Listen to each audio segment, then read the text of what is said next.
Hello and welcome. In this video, we discuss 10 flight attendants interview questions and answer. And I encourage you to stick around to the very end to understand how these questions are phrased and what answers recruiters are looking for. And if you do find this video helpful, I encourage you to share it with others that are looking for similar videos, as well as giving the video a thumbs up, which is going to help YouTube push the video out to more people and assisting them in their journey.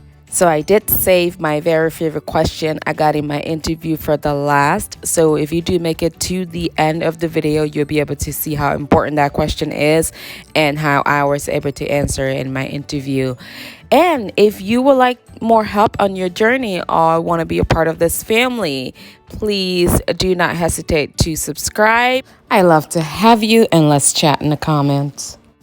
You don't want to dance around the question. You want to answer it sincerely, but you also don't want to answer it in the way that you can't come back from. Like, you don't want to tell a freaking horrible story and you don't have a good ending. Why do you want to be a flight attendant, and why are you picking our airline? I mean, not my airline specifically, but whoever your recruiter is, they're asking you, why would you like to be a flight attendant, and why do you want to be a flight attendant of this particular airline? When a recruiter said, why do you want to be a flight attendant?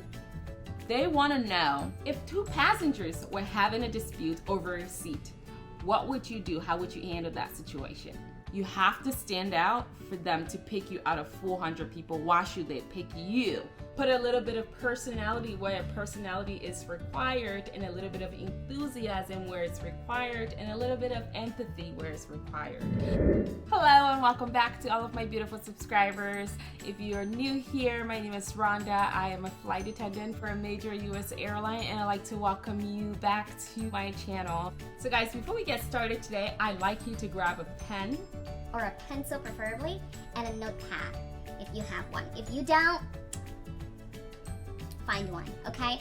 I don't want it to just be me talking, because when I spoke to recruiters that I met a couple weeks ago, they told me the number one concern that they have is that the candidates read off of Google or online answer, and when they go into the interview, they sound like robots. So I want us to skip that. I don't want you guys to be robots in your interview. So we are going to do this a little different, and as I read the questions to you, I want you to comment down below. Pause the video, comment down below, and tell me what your instant answer is. And then I'm gonna work through how the questions should be answered. And now that you have my answer, I want you to go back and edit your comment and give me what your actual answer would be now that you have more information on how to answer the question. But I want it to be your answer. I don't want it to be my answer, because I don't want you to sound like you're speaking for me or you're a representative of somebody else. I want you to be yourself. Let's go ahead and get started.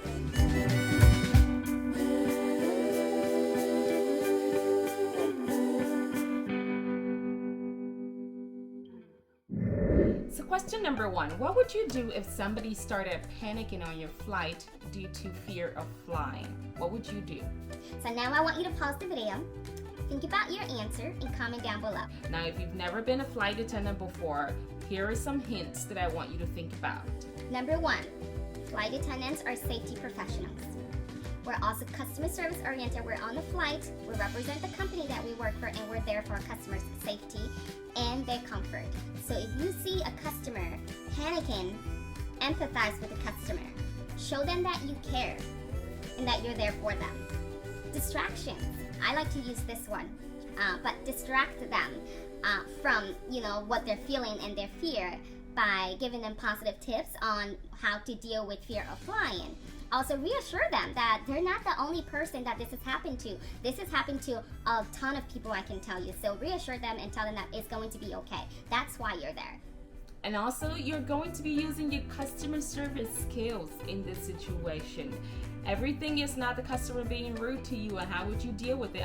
I mean, they do get a little out of hand sometimes, but sometimes they just need your help. They just need your comfort and your guidance. They just need you to be there for them. So how would you answer the question, if a passenger is panicking, how would you deal with that situation? All right, hands down, let's take this piece by piece and understand it. First thing first, you want to ask the passenger if they're okay. Because just because you see somebody, that doesn't mean that, they are having issues. So you want to make sure, you want to ask before providing your services. You want to say, hey, are you okay? I mean, in a situation where the person cannot respond, then obviously you can't really ask the person. You just have to move into action.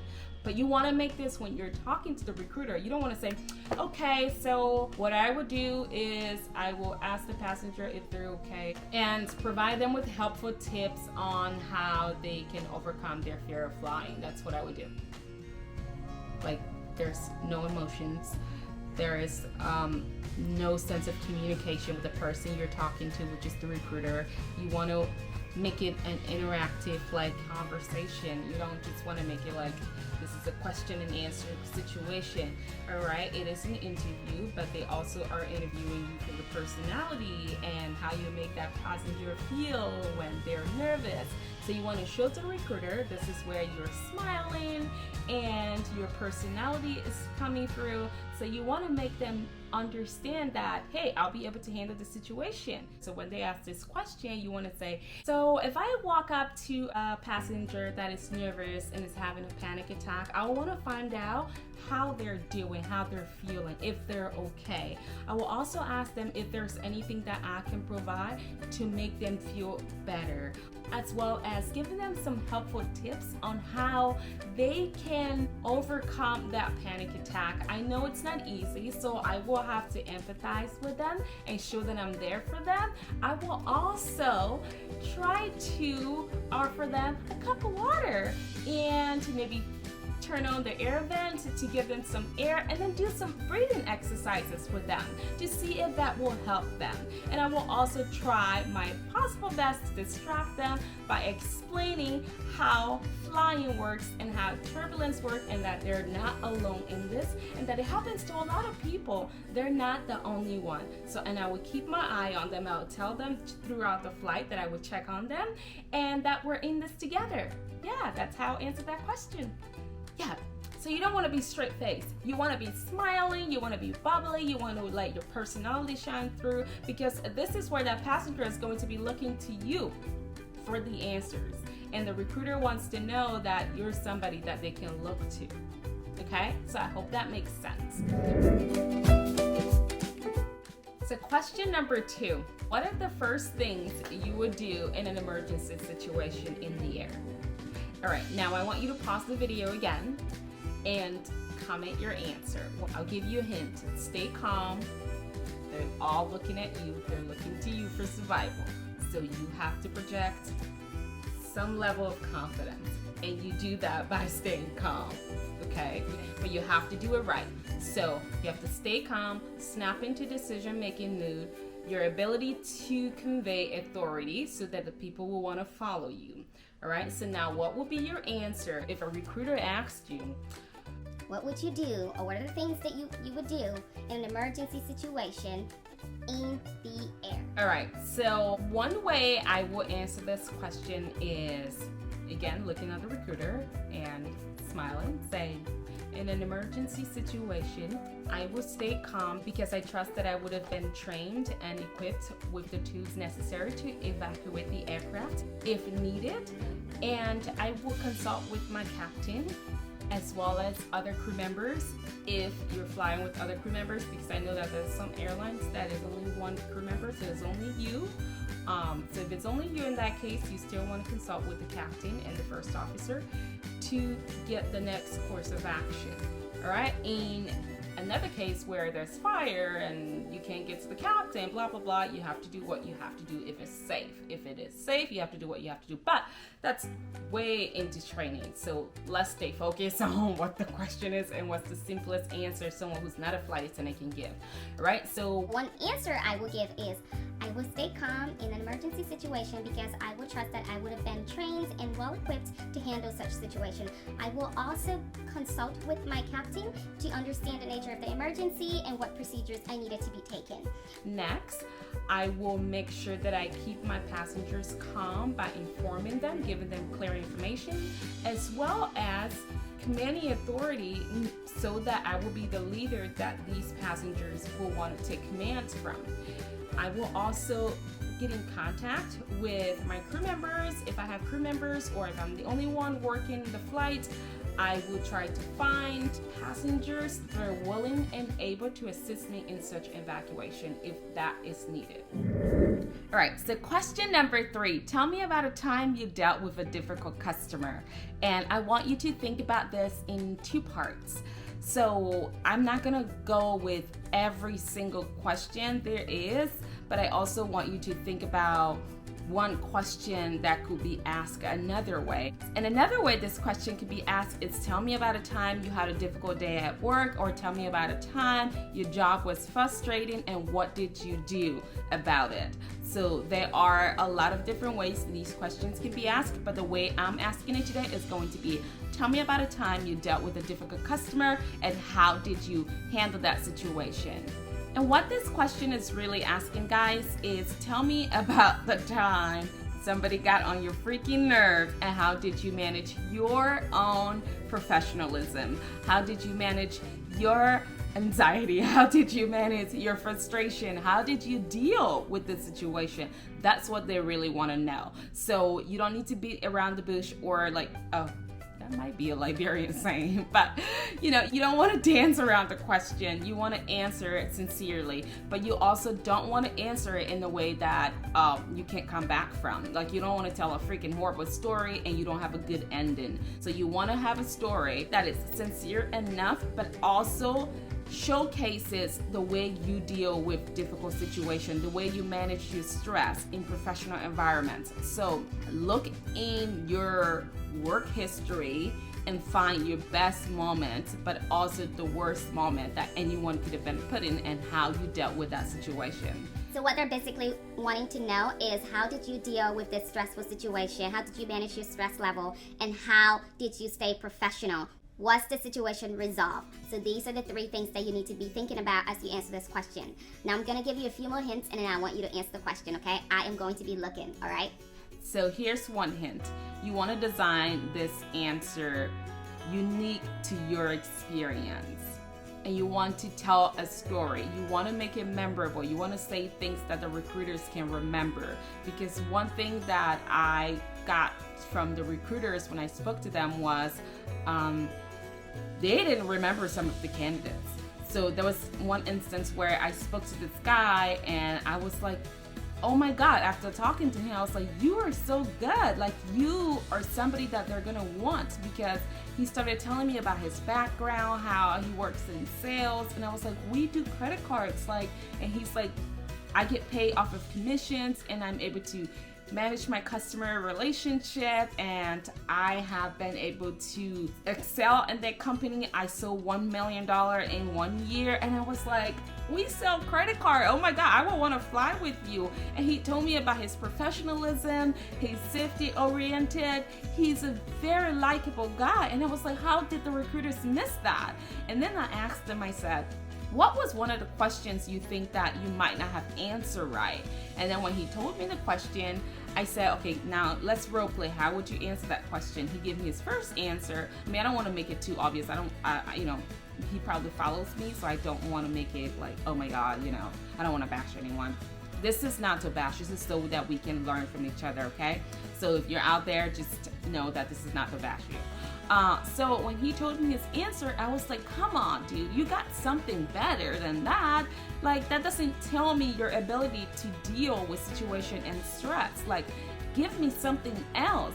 And then he told me a second story, and I'm like, damn, that's the one you should have told the recruiters. If you ever have another flight attendant interview, go with that story. So when I met the recruiters, I was like, guys, you guys missed a really, really good one. This guy is so good. And they were like, was he wearing a red shoes? And I was like, no, he's right over there. And they're like, we don't remember him. So you have to be memorable. You have to stick in their mind. But don't be memorable in the way that another recruiter remembered another girl. I don't know this girl. She doesn't follow me, so. So the recruiter remembered this girl by, I think she was going around the room and asking questions. And this girl go, excuse me, I've had my hands up for a while and you haven't recognized me. And this recruiter is somebody who I don't want to give too much away, but she's very higher up. And she was like, oh, okay. I'm so sorry, ma'am. And smiling like a flight attendant. I mean, that's what we do because we deal with it all the time. And you don't want to do that in your interview. You want to be a polite person because that's what we do. So in that situation, I hope that she picked up on that. So when she was so aggressive and rude towards the recruiter, what the recruiter did in return was smile, be very polite, and say, okay, after this person, you're gonna be next. And she left with her attitude and not a job. So you don't want to be remembered in that way. You also don't want to be in your face. You just want to tell your story right enough that it is memorable. Because this is a competitive sport, guys. Sometimes you have 400 people vying for 50 spots. So it is very competitive. It's not like the recruiters have anything against you. You just have to be good for them to pick you. Out of everybody, why should you be the one that gets picked? So you want to put your best foot forward. If you had a Super Bowl or a football game planned, you want to put your best player out on the field. So do that for yourself. Send your best personality, your best bubbly self, your best safety-oriented self, your best customer service self, your best stress management self out there to play for your team, okay? I hope that makes sense. All right, now guys, you can go ahead and pause the video and give me your answer. Go ahead and write down your answer, and I will be back with my answer and how I answer this question because I actually got this question in my interview. So question number 6. How would you resolve a challenging situation with a coworker and how would you deal with it? What they're wanting to know is that if they put you up in a cabin, there are lots of personalities. I tell you, they crash almost every time. But how would you come up on top? How would you still be able to evacuate an aircraft with that person who just got on your nerves 5 minutes ago? If you had an emergency, or if you are dealing with a difficult customer, who would you look to have your back? That crew member. So this is why they want to know, how would you deal with a difficult coworker, or in a challenging situation with your coworker, how would you move on from it? So here's your hint, because I want you to answer this question uniquely to yourself and not take an answer that I will give later on in the video, but I want you to give me your answer first. So explain briefly what the situation was. Be clear, brief, and don't go on and on and on. Don't say something you're gonna regret. Ooh, I wish I didn't tell that story. So make sure that you know what story you're going with and let it be sincere. What mistakes were made? What mistakes did you make in the situation? Apologize to your coworker and move on from the situation. So here's how you answer that question. Explain to the recruiter what the mistake was, how you dealt with the situation, and how you apologized to your coworker and moved on from the situation. You do not have to be a star in the story, but you have to come out on top. So if something happened between you and somebody and you were the bigger person and you were wrong in some way, but not absolutely wrong, but you still apologize anyway just to smooth things over and keep the party going. So they want to know that if you had an issue with Jackie, you're able to say, hey, Jackie, girl, I know that this happened, but I'm sorry, this is what I did in a situation to cause this issue. You're not looking for Jackie to admit her flaws, okay? Because you're trying to move the needle. You're trying to make this a positive thing. Not everyone is going to be able to admit to what they did. So you just have to show the recruiters that you can move on. Like, you're not going to be looking to other people for some type of clarity on their end before moving this situation forward, because obviously you're the bigger person in the situation. So you want to admit you're wrong, what the mistake was, how did you deal with it, how did you talk to Jackie, like, hey Jackie girl, I know, I took your case file and I wasn't supposed to at this time, and I apologize for, you know, that, and it would never happen. I would do my best for us to move forward from this, and I would really like it if you would do the same, if, you know, if possible. If you need some time, let me know. If you don't, you know, just make sure that we're cordial in the workplace, and that's all. So you want to make sure that you are explaining that, and how did Jackie respond to it, and how did you guys move forward. This one lesson that I learned growing up is me and my brother will fight all the time, but whenever we fight, we both got punished for it. Didn't matter who started it. So this is how I learned this valuable life lesson that has always taken me through. I mean, everybody don't understand it, and they don't have to. But I got punished even if my brother started a fight and I engaged with him. So my dad will always say, you could have walked away. So that is what I take with me in my professional life. If someone's being crazy, I'm like, oh, okay, I can walk away. I don't have to stand here and fight with you or argue with you. You know what? It's cool. But I also am able to, because if there's a situation with me and somebody, I don't like there to be tension. So I like to talk things through. I don't have to necessarily be right. I just have to talk it through so we can move forward. So it's something like this they're asking for. But just make sure that you explain your part. You know, you don't always have to be right. Verse 7. Now, I didn't get this one in my interview, but we're going to take it head on.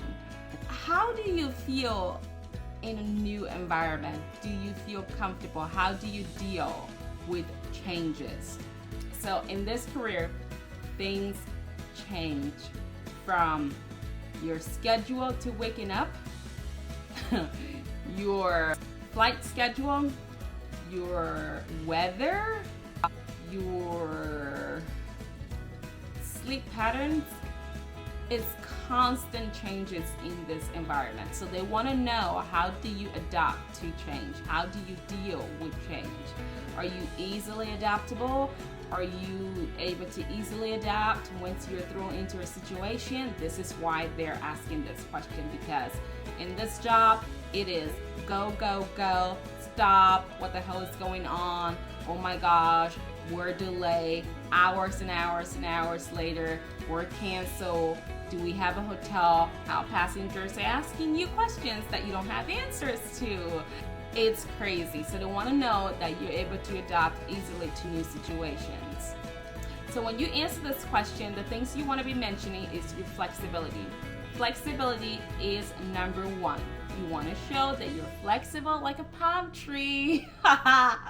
And also that you have understanding of different cultures, because when you're on the airplane, you're flying with different people from different backgrounds. So you want to be well versed in the culture of others and be respectful as well. Just because you don't understand something, that doesn't mean that it's weird or it's awful. You have to be respectful of every culture and every person that is on your flight, because you are there for their safety and their comfort. So you want to make sure that you are including that in your answer. Your flexibility, your respect for others, your ability to adapt easily when handling difficult situations. All right, so go ahead and give me your answer, and I will be back with the next question. Question number 8. Now, I left question number 7 open because I don't want to give you my answer. I want to get your answer. And then I'm gonna go back in the comments and we're gonna work it out together, okay? I wanna see your clear answer. I've given you lots of hints, so please go ahead and work on this with me. Question number 8. If 2 passengers were having a dispute over a seat, what would you do? How would you handle that situation? I'm sorry, I'm laughing because this is like Flight Attendant 101 every other day. You know, people have seat dupes and, you know, people don't know where they're sitting. They sit in the wrong seat and somebody else shows up and like, you're in my seat. They're like, no, I am sitting here. You are in my seat. I need to get to my seat, so please get up. So, so as a flight attendant, what would you do? How would you handle the situation with 2 passengers arguing over a seat? Now I want you to pause the video and give me your instant answer after I have given you these hints. So, hints number 1, they want to know that you have the ability to handle high pressure situation calmly. So think calmly when you answer this question. So this happens almost every flight that's full. Most times it's not like completely crazy. You would just have somebody go to the next seat and they are not supposed to be in that seat, or they don't even know they're supposed to be in 11 and they're sitting in 12. And you're like, sir, it's right over here. But the way you answer this, because you're not a flight attendant, or if you're a flight attendant and you just need to brush up, you know what happens. But to my non-flight attendants that will want to know what answers to give in this scenario and how I deal with it, is when I have two people arguing on my plane, I put on my smiley face. A smile will fix almost anything. Like, you could be telling somebody with a smile and they won't even realize what you're telling them. So you want to stay calm, and you also want to project a friendly, welcoming face when you approach the situation. So what I do is I usually walk over and say, hi guys, can you please keep it down? I just ask you, just for the other passengers around you, and could you guys tell me what's going on here? You know, she's in my seat and I'm supposed to be out the window and blah blah blah. So I'm like, okay, do you guys have your tickets? Can I please take a look at your tickets to see what the issue is? And then everybody would hand me the ticket, and the other person hands me their ticket. And I'm like, oh, sir, you're actually in seat number 12, and this is 13. So your seat's right here. No one's in it. Right there, sir. Your seat's right there. And ma'am, that is your seat. Just give the gentleman a time to come out and get into his seat, and you'll be able to get to your seat. And 9 times out of 10, if you're smiling, you're calm, these passengers are quickly going to shape into action once you have established what the issue is and how to resolve it. They will mostly follow your lead. So you want to be welcoming, you want to be inviting, you want to be smiling, you also want to be getting down to what the issue is. You want them to tell you what the problem is.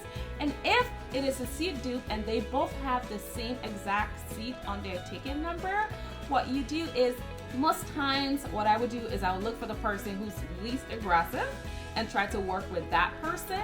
Or if they're both equally aggressive, I would just walk them to the back, just so that it's not a big spectacle, because when people have an audience, they like to perform. So I would take away the people from the audience so that they don't have a whole audience to put on the show for, and bring them back in the galley if that is a possibility, and say, hey guys, so I just want you guys to hang tight. I am so sorry for this misunderstanding. It is our fault, and we would completely handle this situation. Sir, I really do apologize. Ma'am, I really do apologize for this. And I will talk to the gate agent and we'll have this sorted out.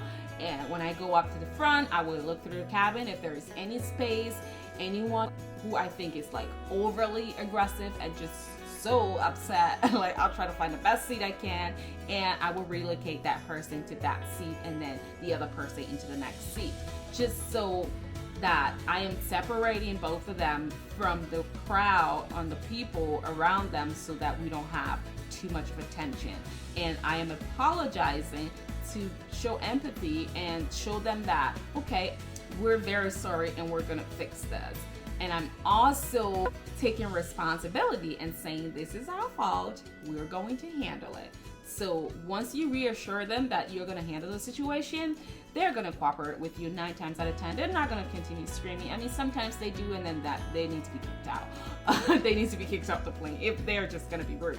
But that's a story for another day. You don't want to answer a question like that. So what I will say in answering this question is, I will make sure that I am approaching the situation very calmly and looking inviting but smiling, so that I want to be that person that they can confide in and that they can talk to. I want to be the de-escalation method for that entire process. So when I approach them, I will ask them to at least lower their voices to keep the situation from escalating or being loud enough that other passengers can be inconvenienced by it. If there is a possibility, I will remove the passengers, both of them, from the situation, from the audience, meaning that I'm going to remove them from around people, because sometimes when you have too much of an audience, people tend to perform for them. So I will try to remove my passengers and take them aside and try to de-escalate the situation in the galley if that is the possibility. But if it's not, I will stay there and I will lower myself. So you want to go down to their level and you want to talk to them. So sometimes if you're standing over people, they feel intimidated, so you want to lower yourself and talk to them. So I will, lean into them and ask what the problem is. And if the situation where it is the airline's fault and they have a double book ticket, I will apologize. So you want to make sure you're apologizing to the customers for the inconvenience, and then you want to make sure that you're providing a way forward. So I will apologize and I would tell them that I would double check the cabin to see if there's any available seats. And if there is available seats, I will ask, which one of them are willing to relocate to that seat. And the one that seems more willing, I will relocate that passenger to the seat and apologize to them. And if I have some type of snack or a water, I'll provide it to them to make sure that they feel our sincere apology, and also clearing the path for a new start and a beautiful flight for them. All right, so this question is one of my favorites. Why do you want to be a flight attendant, and why are you picking our airline? I mean, not my airline specifically, but whoever your recruiter is, they're asking you. Why would you like to be a flight attendant, and why do you want to be a flight attendant of this particular airline? All right, so now here's your hint, okay? Because you're going to be answering this question by yourself, and then I'll walk you through how I answered this question. Okay, so when a recruiter said, why do you want to be a flight attendant? They want to know, do you have it in you? Are you passionate about it?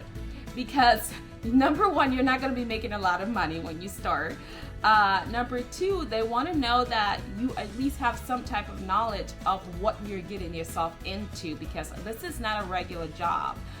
We call like the regular people like civilians because they have no idea what we have to deal with. And I'm sure people have stress that they deal with in all different jobs. So nonetheless, being a flight attendant is completely different from what you see in the movies and the TV shows and all that stuff. It's real life situation. You're dealing with people. So why do you want to be a flight attendant? Do you have a passion for this position? Would you make a good flight attendant? And what do you think being a flight attendant is about? So they're trying to get a feel for if you are a good fit for the position.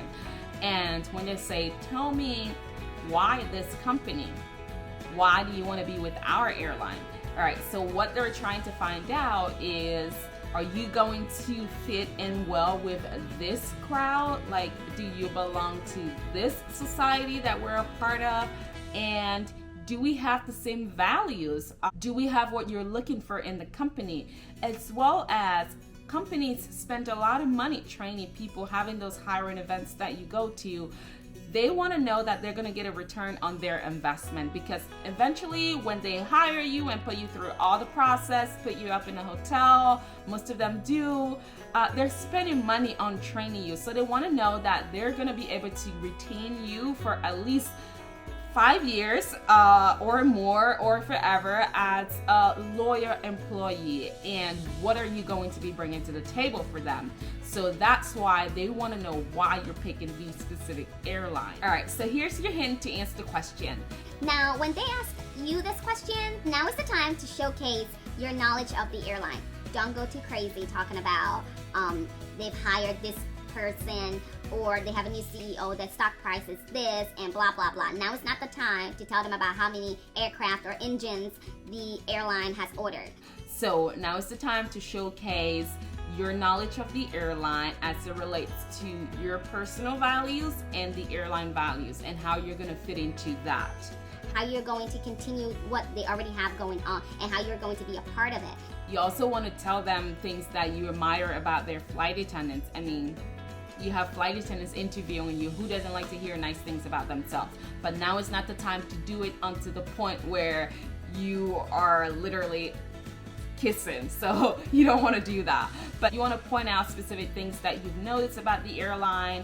And when you're going, if you don't know that much or you don't fly that much, like when I did my interview, I didn't fly very much, but I read up on the flight attendants. And when I was going to my interview, I made sure I watched the flight attendants. I asked them questions, so that way I had a little bit of a first-hand knowledge of what they are about. So you want to make sure that you slide in there what you like about their flight attendants, their professionalism, how they deal with customers. If you witness something in the airport, or if you witness something on a plane, a flight attendant dealing with a passenger, you want to slide that in there and say, yeah, this flight attendant was very professional in the way that they handled that situation, and I would love to be a part of a team that is accomplishing such goals and bringing a smile to people's faces. So you want to make sure that you are inserting those real world situations into it. I mean, if you didn't have any of that encounter with a flight attendant or whatnot, you don't have to lie, okay? And the reason for this is because the airlines spend a lot of money hiring people, and they just don't want people that are trying to get to the next level, you know? If you are just trying to use the airline for your next step or your next leg up, they will tell through your answer, okay? So one of my friends told me that this girl was asked, why do you want to be a flight attendant? And she said, because I want to marry a pilot. Don't say that. Don't say that. If you want to marry a pilot, there are plenty places you can meet them, but I'm not going to be the one to tell you where they're hanging out. So don't say that in your interview, okay?